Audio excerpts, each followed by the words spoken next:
Hi Libra, reading tayo for today. Ayan, lumilipad na. Wow. The Wheel of Fortune. The Wheel. So, ibig sabihin yan, iikot na ang iyong mundo. So, kung ikaw ay nasa baba, aakyat din. Okay? Ayan, lumalabas na. So, ibig sabihin tungkol to sa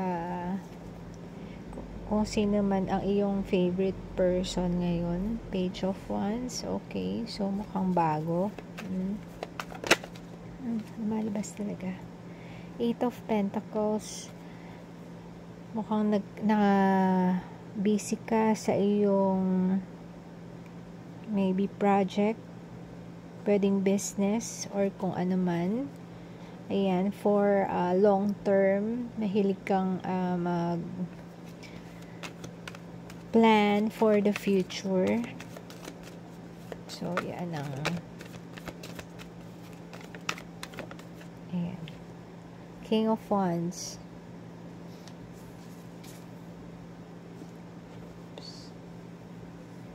So, maaaring tinatamasa mo na iyong pinaghirapan. Maaaring naabot mo na yung pinakamataas mong gustong marating sa buhay. Six of Swords, meron kang iniiwasan.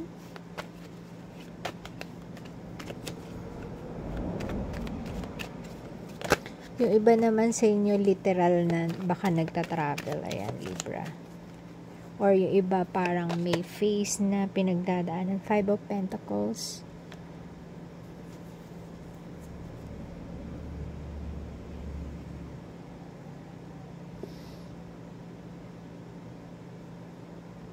Yung iba, maraming options pero parang medyo nakukulangan pa. So, gusto mo pa. Medyo ambitious ito. So, maganda naman kasi meron kang gustong maabot. Ito yung pinaka-passion mo na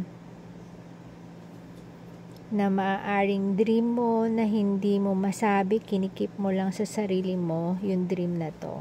Okay?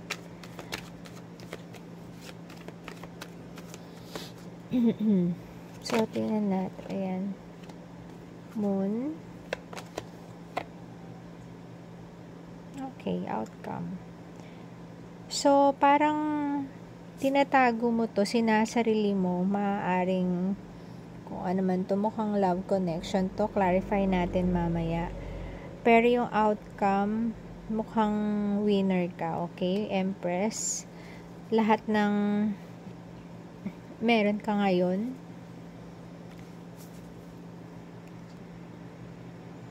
tatamasahin mo, ayan. Ayan, dahil sa pagsusumikap mo, matatamasa mo itong mga ito. Mga long term to. Finances. Mukhang sa finances ito. Clarify natin tong The Wheel. Hierophant. So, Libra, maaaring ito, meron kang pinagdadaanan and meron naggagabay sa'yo. Either meron kang mentor, teacher, meron kang someone elder, mga elderlies na nagpapangaral sa'yo. Sila yung makakatulong para malagpasan mo tong mga or para ma-solve mo lang, 'di ba? Wag na natin i-complicate. So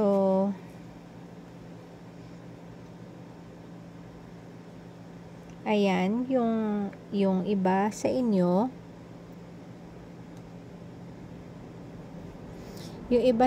pipiliin na lang na umalis sa sitwasyon na yan. Ayan. Yung iba naman sa inyo, naghihintay ng parang may ine-expect or maaaring may nag-offer ng tulong and merong tulong na darating sa kanila, sa iba sa inyo, okay? Maaaring tungkol to sa finances. Ayan, may mga tutulong. Magandang balita, di ba? Kung ikaw naman sa finances, ibig sabihin, halimbawa, kung ikaw ay namomroblema sa ngayon, iikot na yung mundo, mahihinto na yung cycle. So, abundance na, maaari kaya ito, Empress energy, maaari kaya abundance na yung outcome na itong reading na ito. So, magandang balita ito para sa iyo, Libra. Clarify natin yung Two of Cups. Two of Wands, Two of Cups. Two of Cups clarified by Two of Wands. Maaring meron ka talagang kailangan pagdesisyonan or may isang taong tutulong sa iyo para makapag-decide ka. Ayan, ito, Justice, ayan, Libra energy. Yung pangarap mo, and mag-isa ka, okay? O yun nga, mag-isa ka, and meron someone na biglang tutulong sa'yo, out of nowhere, maaari yan, kasi meron kang kailangan pagdesisyonan. Yung iba naman sa inyo, maaaring tungkol to sa pag-ibig, yes, sa na kailangan niyang pag-isipan. Pero ang iba sa inyo, more on finances ito. Mga long term to. So, kung pag-ibig naman tong pinag-iisipan, maaaring may mga nag-aalok ng long term na commitments, yung iba sa inyo. So, medyo nahihirapan kang magdesisyon sa bagay na yan, and kailangan mo ng guidance para sa paggawa ng decision. Ayan. Eight of Pentacles, Tower. Okay, yung iba sa inyo sorry. Yung iba sa inyo nag-upgrade ng skill. Ayan.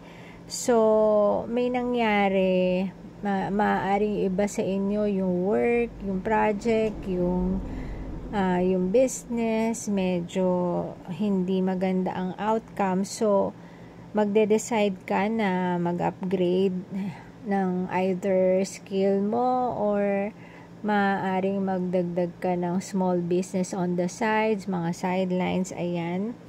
Kasi kinakakitaan mo ng dun gaganda yung iyong, or madadagdagan ang iyong source of income, ganyan. Queen of Pentacles. Kasi ito yung minamanifest mo. Nagmamanifest ka ng abundance, financial independence. Ayan. Ito ang mga minamanifest mo sa sarili mo. Okay? So, clarify natin tong King of Wands. Seven of Wands. King of Wands. Okay? King of Wands clarified by Seven of Wands. So,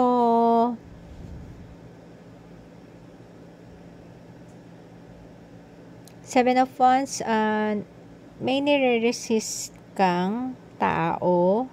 Okay. Maaring eto rin yun.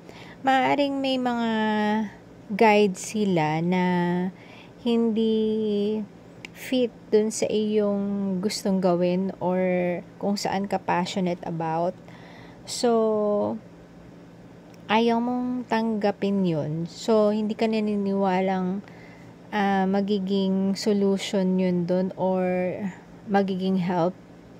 Pero, thankful ka naman dito sa, ginagalang mo siya. Ayan, nakakita dito. Ginagalang mo tong taong to. Pero, iniwasan mo yung kanyang advice. Ayan. Ang iba naman sa inyo, maaaring ito yung pag-ibig na lumalapit sa kanya. Someone na mas matanda sa'yo, pwede rin, na hindi mo masyadong gusto yung mga offer niya. Syempre, of course, mamimili ka, diba? So, nahihirapan kang mamili. May lumalapit nga, may nag-offer ng long term, pero parang magkaiba kayo ng vibes, magkaiba kayo ng energy. So, hindi mo siya masyadong parang gusto na makasama long term. Oo, kaya mo siyang harapin na kung kausap lang or someone na mag-aalok ng mga advice, offer, ganyan, but not long term or hindi relationship na intimate. Ayan. So, yan ang nakikita ko dito. Ayan. Yung iba naman sa inyo, etong taong to, someone na older, may iba ang ino-offer. No-offer na maging third party sila. Kasi elder to eh. And mukhang family man ito. So, yung iba sa inyo, yun ang inaalok. So, hindi mo gusto na maging part nitong kanyang betrayal sa kanyang family. Ayan, okay? So, clarify natin itong Six of Swords. Ayan, okay. So, maaring etong connection na to na lumalapit, na iniiwasan mo. I'm not sure kung ito yun. Kung ito man yun na lumalapit na nag-aalok, or etong Two of Cups kasi ito yung parang gusto mo eh. Kaya ka nagugulumihanan. Ayan. Alam mong hindi siya yung dapat, pero siya yung gusto mo. Kaya ka nahihirapan mag-decide. So, tinatry mong patayin yung nararamdaman mo. Ayan. Gusto mo na lang lumayo. Eto naman, maganda yung offer, pero hindi mo rin siya gusto. So, parang mas gusto mo na lang layuan sila pareho. Ayan, Five of Wands. Sobrang parang naguguluhan ka lang, parang ayan, naghihintay ka ng bagong connection na sana naman yung walang buts, alam mo yun, yung parang lahat okay, ayun ang gusto mong connection. Gusto mo yung pang long term na gusto mo rin. Ayan. So, clarify natin tong Five of Pentacles. Ito, Three of Pentacles. Okay.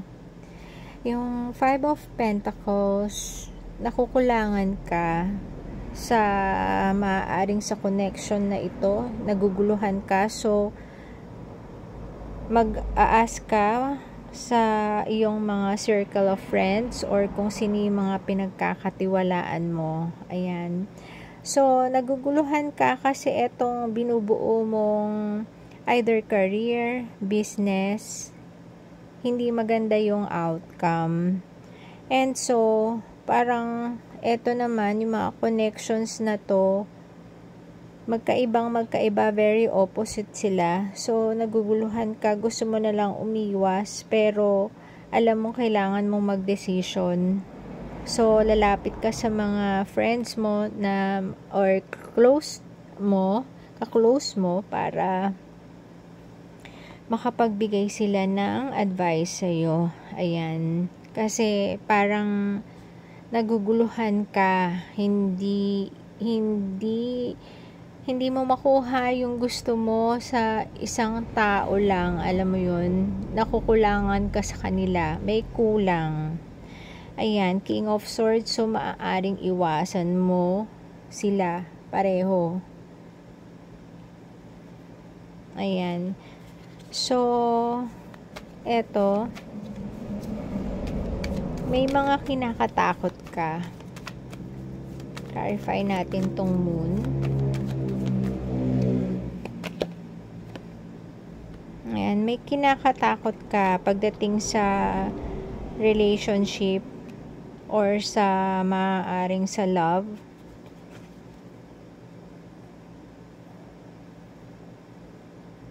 Ayan, hindi ka umiimik eh. Ikaw yung taong hindi pala imik. So, may tendency ka na tanggapin yung offer nitong isa dahil alam mong yun ang kailangan.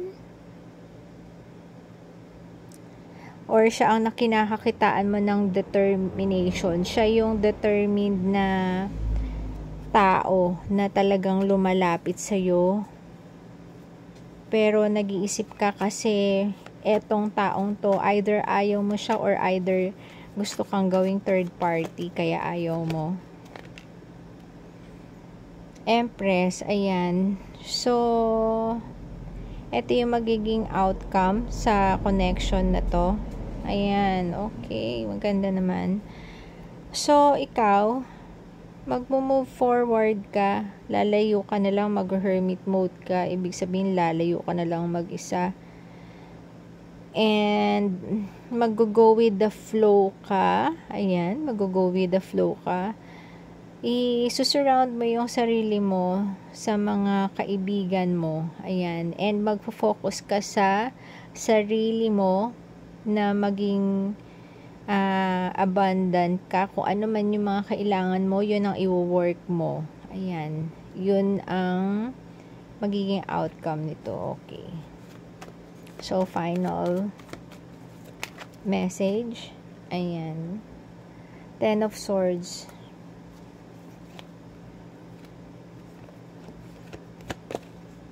Eight of Swords. King of Pentacles. Okay. So, etong cycle na to, sa'yo siguro, para sa'yo siguro yung unang shorts na na-read ko kanina, Libra. Na ito yung cycle na matatapos na lahat ng mga pains mo. Ito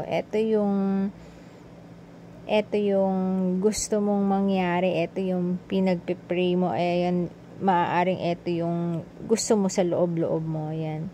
Eight of Swords na matapos na. Ayan. So, kailangan mo makipag-communicate. So, siguro yung circle of friends mo or yung mga ka-close mo, yun ang nakikita mong lapitan. Ayan. And then, ito ang yung advice sa'yo, King of Pentacles. So, since nahihirapan kang bumuo nito, matatapos tong cycle na to, etong cycle na to, and then magkakaroon ka ng kung ano man yung mga naudlot na gusto mo. Ito naman yung mangyayari. Ayan. Ito, maaaring may tao na darating para sa'yo na mag-o-offer sa'yo ng long-term commitment. And mukhang ito yung gusto mo. Okay? Ito, maaaring i-refer to ng mga friends mo or ng ka-close mo. Ayan. So, ayun, Libra. So, gabay lamang ito, and hanggang sa susunod na reading, sana nakatulong. Thank you and God bless.